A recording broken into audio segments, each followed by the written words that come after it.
Before Jesus is about to leave, he promises the disciples something. I will come again and receive you unto myself, that where I am, there he may be also. For 2,000 years, Christians have held on to that promise. He will come again. But here is the question that almost nobody asks. From where? While most believers picture the second coming as sudden, some Christians argue something far more specific.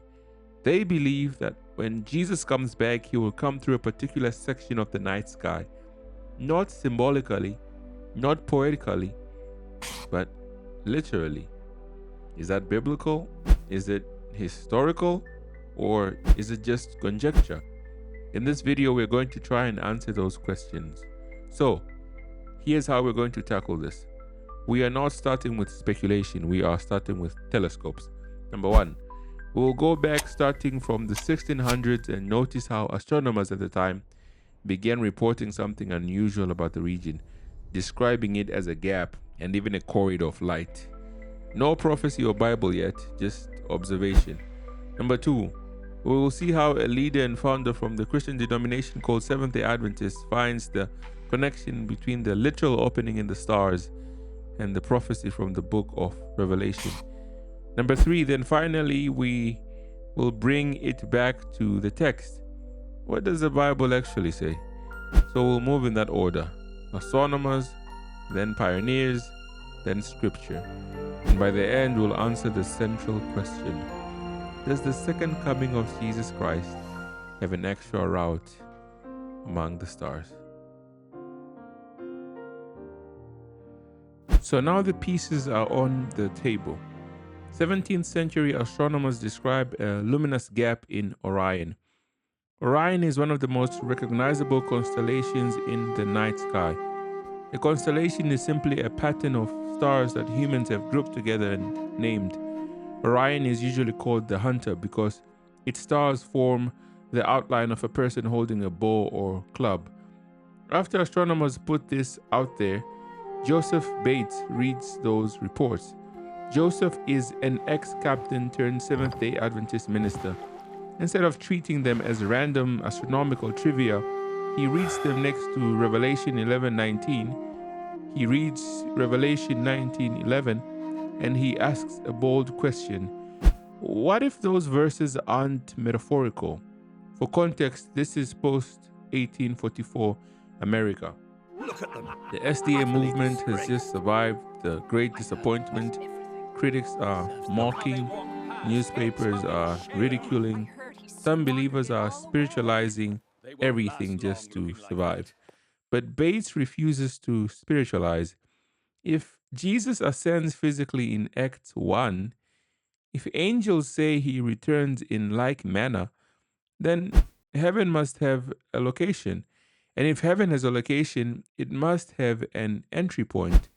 In 1846, Bates publishes The Opening Heavens, identifying the middle star of Orion's sword, what astronomers call the Orion Nebula, as the place where the New Jerusalem will descend. But here's where the story shifts from fascinating to explosive.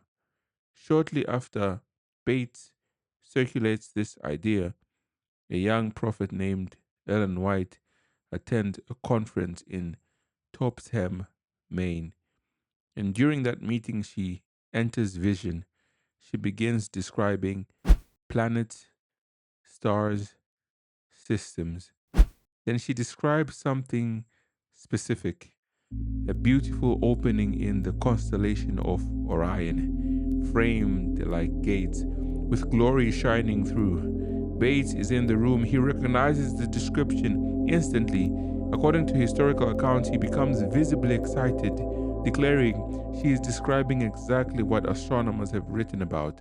The most specific written reference to Orion occurs in Ellen White's account of a vision given in December 1848, which was later published in early writings. This vision concerned the shaking of the powers of heaven, a biblical phrase from Luke 21:26 that some were interpreting as the political revolutions that would be occurring in Europe. White corrected this view, stating that the shaking referred to literal celestial bodies. Dark, heavy clouds came up and clashed against each other.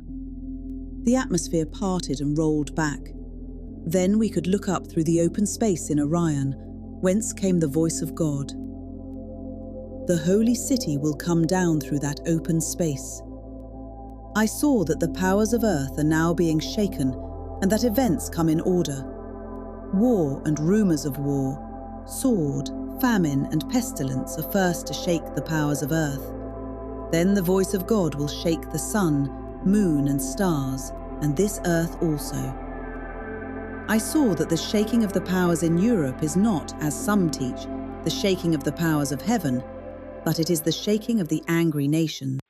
Biblical literalism and visionary confirmation converge. But here's the pivotal question. Is this life-changing theology?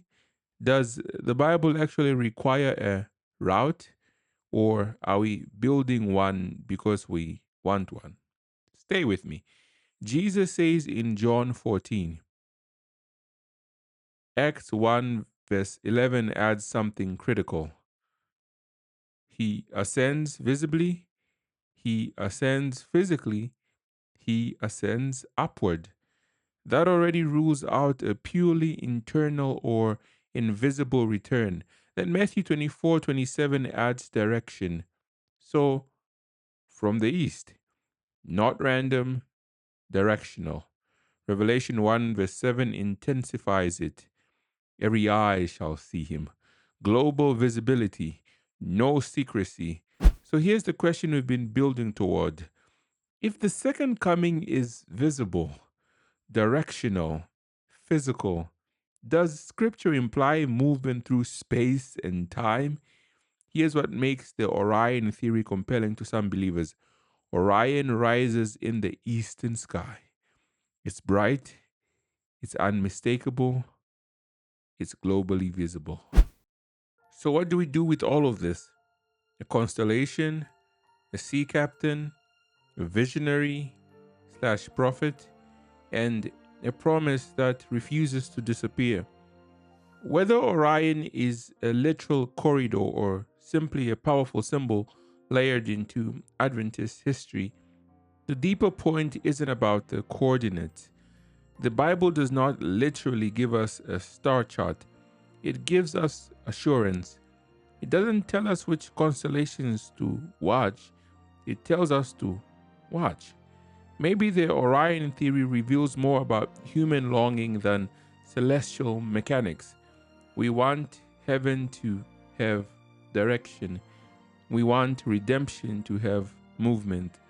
We want history to end not in abstraction but in arrival. Whether the sky parts in Orion or in a way no telescope has ever recorded, the promise stands. I will come again. The route may still be debated, but the return, that's the blessed hope. And when it happens, I hope you'll be on the side of the children of God. What do you think? Do you agree? Disagree? Somewhere in between? Leave your thoughts in the comment section below. Don't forget to like, share, and subscribe. You can also drop suggestions on future topics you'd like to see. Get you guys in the next one.